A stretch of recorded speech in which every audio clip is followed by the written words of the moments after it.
Hello guys, আসসালামু আলাইকুম। আপনারা সবাই কেমন আছেন? আলহামদুলিল্লাহ আমি অনেক ভালো আছি। তো আজকে গোলাপ ভাপা পিঠা করব। তো এখানে আমি একটা ডিম নিয়েছি, ডিমটাকে ভেঙে একটা বাটির মধ্যে নিয়ে নিয়েছি। এখানে একটা বাটির মধ্যে আমি জল নিলাম পরিমাণ মতো, হাফ চামচ লবণ, আর যে ডিমটা আমি ভেঙে রেখেছিলাম সেখান থেকে অর্ধেকটা দিলাম, আর এক বাটি ময়দা দিয়ে এটা ভালোভাবে মেখে নিব। নরম করে একটা ডো তৈরি করে নিব। এখানে ভালোভাবে আমি ডোটা তৈরি করে নিয়েছি, এটাকে আমি সাইডে করে নিব। আবার এই বাটির মধ্যে আমি জল নিব, পরিমাণ মতো লবণ নিব, যে অর্ধেকটা ডিম রেখেছিলাম ভেঙে সেটা আমি পুরোভাবে এবার দিয়ে দিলাম। এক বাটির মতো ময়দা, এখানে ফুড কালার ব্যবহার করছি আমি পিঙ্ক কালারের, সেটা দিলাম। দিয়ে এটা ভালোভাবে এটা মেখে নিব, মেখে একটা ডো তৈরি করে নিব।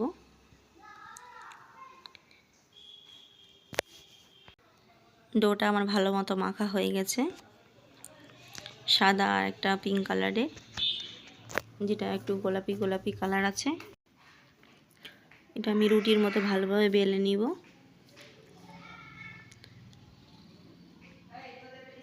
বেলা হয়ে গেছে, এর মধ্যে আমি সাদা ডোটা দিয়ে দিব।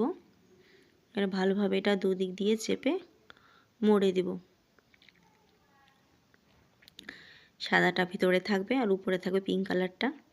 এবার সাইজ হিসাবে আমি ছোট ছোট করে এটা কেটে নিব। আমার সবগুলো কাটা হয়ে গেছে। ছোট ছোট করে আমি কেটে নিয়েছি এটা। এবার একটা পিস করে নিব, নিয়ে এটাকে ভালো মতো বেলে নিব। বেলে এটা গ্লাস দিয়ে চেপে এগুলো ছোট ছোট করে সাইজের কেটে নিব, যেন এক সাইজের সবগুলো হয়।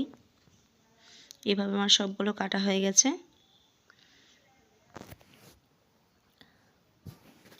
সবগুলো আমার হয়ে গেছে এখানে বেলা। এখান থেকে আমি একটা নিয়েছি, এটা আমি এখানে রাখলাম।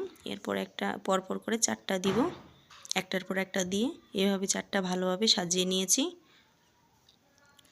এর মধ্যে আমি একটা নারকেলের পুর তৈরি করেছি। এখানে নারকেল কুড়ো, আর এখানে আমি নারকেল এবং গুড় দিয়ে একটা পুর তৈরি করে নিয়েছি। সেই পুরটাই আমি এর মধ্যে দিয়ে দিলাম। এবার এভাবে সাইড থেকে এটাকে মুড়ে মুড়ে একটা ফুলের মতো করে নেব। এখানে দেখেন কত সুন্দর হয়েছে আমার ফুলটা। এইভাবে সবগুলো আমি করে নিব। আমার সবগুলো করা হয়ে গেছে। এভাবে আমার সবগুলো করা হয়ে গেছে। 10 মিনিটের জন্য এটা ভাপিয়ে নিব। এখানে আমি একটা হাঁড়ির মধ্যে জল নিয়েছি, পরে একটা ঝুড়ি দিয়ে এখানে আমি সবগুলো গোলাপগুলো দিয়ে দিলাম। এবার 10 মিনিট এটাকে ভাপিয়ে নিব।